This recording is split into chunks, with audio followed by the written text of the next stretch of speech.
What is going on, guys? Welcome back to the Rage Corner. Today we're going to be talking about the Bahrain Grand Prix and what a race it was. A pretty decent one. I'll be giving my rating at the end of this video, as well as talking through some points that happened throughout the race, especially some controversial moments. So let's get straight down to it. So before the race even began, Stoffel Vandoorne was out of the race. Another failure for McLaren. And I will be mentioning a little bit later on about Alonso's woes during the race, a few funny team radio moments as well. But McLaren really, can they get a break? Probably not with that Honda engine in the back of their car, but Stoffel Vandoorne out the race before it even began. So the race itself, Bottas getting straight off the line and staying in first position, which for me personally, I thought maybe he might be feeling a few nerves, maybe his hands or his legs were maybe twitching a little bit before the lights went out, but what a fantastic start by Valtteri. Hamilton, on the other hand, not very good at all. Vettel managed to jump him into second place. So during the first stint, Bottas created a wonderful train where the top five were covered by 2.5 seconds. Raikkonen, however, was missing.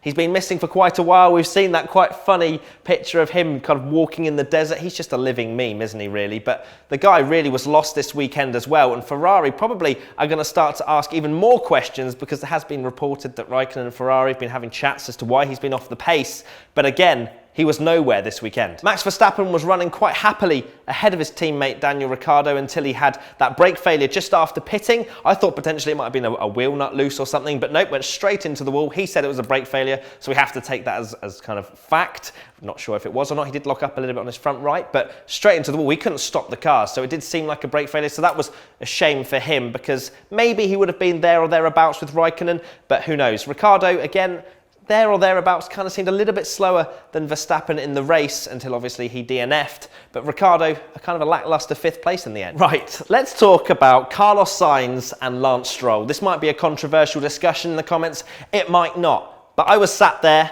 and fair enough, I put my hands up. I'm sorry, Lance Stroll. I was straight on the Twitter saying that he has caused another crash. He's going to be world champion one day, very sarcastically. But then we saw the replay, and he was just going about his own business.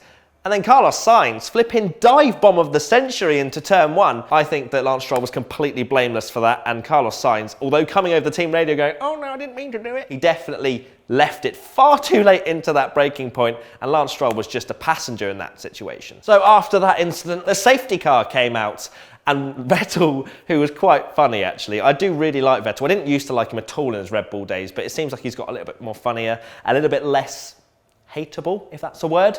But either way, I really like, how Vettel's just so funny, especially after the race when he was talking to the two Mercedes drivers, and he was like, oh, the safety car came out, and then like smacked his head and was like, not again. But it actually worked out for him, and he managed to take first position after the safety car, and he had Bottas, and then he had a Daniel Ricciardo in 3rd position. So Hamilton got past him quite quickly after the safety car restart, and then Bottas and Hamilton had a decision to, well, not they didn't have a decision, Mercedes had a decision to make. Hamilton saw Valtteri Bottas go into his pit box and thought, you know what, I'm going to slow down. I'm just going to slow down even more, and I'm going to go slower than I'm supposed to be going.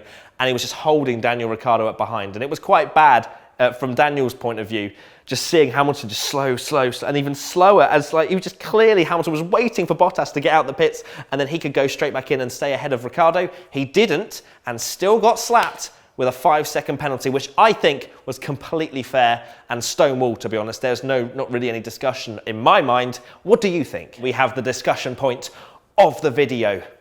Have Mercedes decided that it is a 2-horse race and not a 3? Purely because they asked Bottas to for him to get out of the way. He had absolutely no reason to let him go through.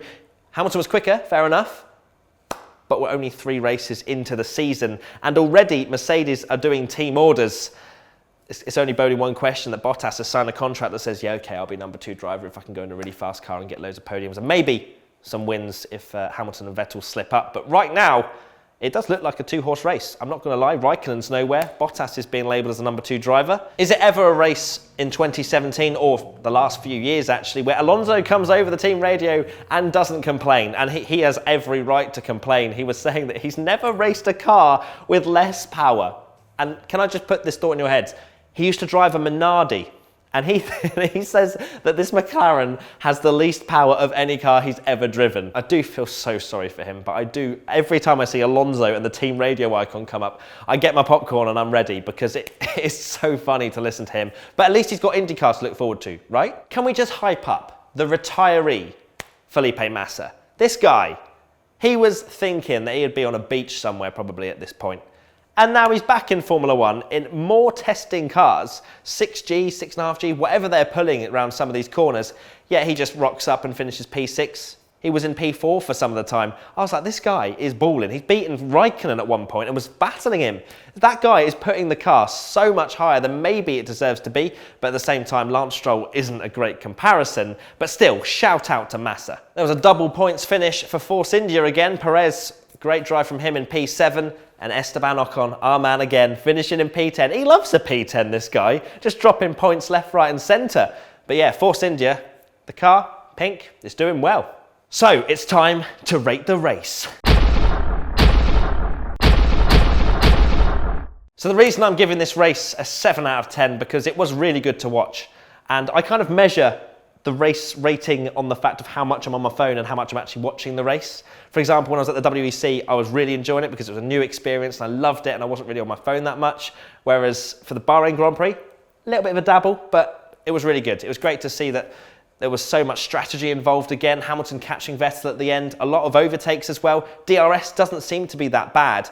And also the following cars seems not that bad either. And you know, a lot of people were saying the 2017 regulations were going to be terrible for overtaking, terrible for following cars, but it doesn't seem that way. And I love the fact that they can push the cars for harder, for longer, rather than these, oh, his tyres falling off the cliff, oh, he's 7 seconds a lap slower, and then it's just like an easy pass. I love the Bridgestone days, although that was maybe even, you know, there wasn't really any overtaking back in those days, or not any. Okay, all right, calm down, comments. I know there was a few overtakes, but I think that this era is really good, and that's why I'm giving the Bahrain GP a 7 out of 10. So that has been the Bahrain GP Rage Corner for today. Let us know in the comment section below what you thought of the race. Has Mercedes decided that Lewis Hamilton is the best person to take on Vettel for the title? Is Bottas a number 2 driver? What did you think to the Stroll and Sainz incident and anything else that happened in the race? We'll make sure to take a look at your comments. Vettel on top in the desert. I'm Matt with WTF1. We're out of here.